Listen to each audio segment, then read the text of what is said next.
So we had a very constructive executive meeting. I was delighted with the consensus that was achieved, with all of the executive colleagues agreeing to the recommendations that Michelle and I made to them, which had the support of the Department of Health. So from tomorrow at midday, we will be able to lift the rule of 6 and table service only within the hospitality sector, as well as the guidance being lifted for domestic settings, the cap that had been on that there won't be a cap any longer in terms of those numbers.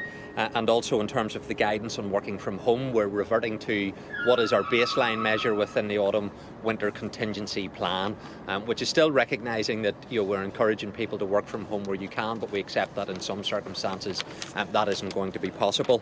And then from the 26th of January at 12 noon midday, nightclubs will be able to reopen. The prohibition on dancing and hospitality will be lifted.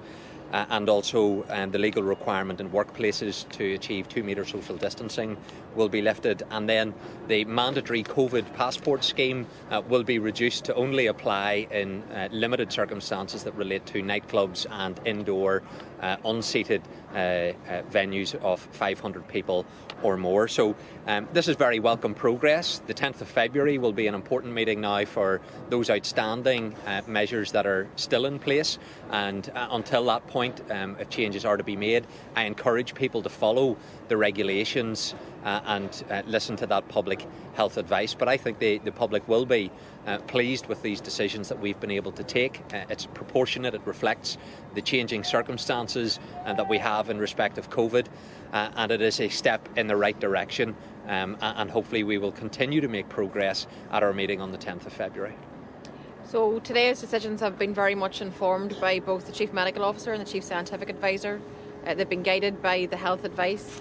It's very clear that we appear to be now past the peak in terms of case numbers, but also in terms of hospital admissions and bed occupancy. So that's crucially important information to understand why we're able to move forward today. That alongside the fact that so many people came forward and have achieved both vaccines and also the booster vaccine. So it is a good positive step today. We do remain cautiously optimistic, but we still ask the public to work with us. We've got to this point because of public support. We encourage that to remain in the time ahead, and we'll continue to keep the remaining restrictions under review. But the 10th of February has been earmarked as the next big staging post, if you like, in terms of what happens next. But I think today's progress is to be welcomed, but it doesn't mean that we get complacent. It means that we just double down on the remaining measures that are there and still remain cautious.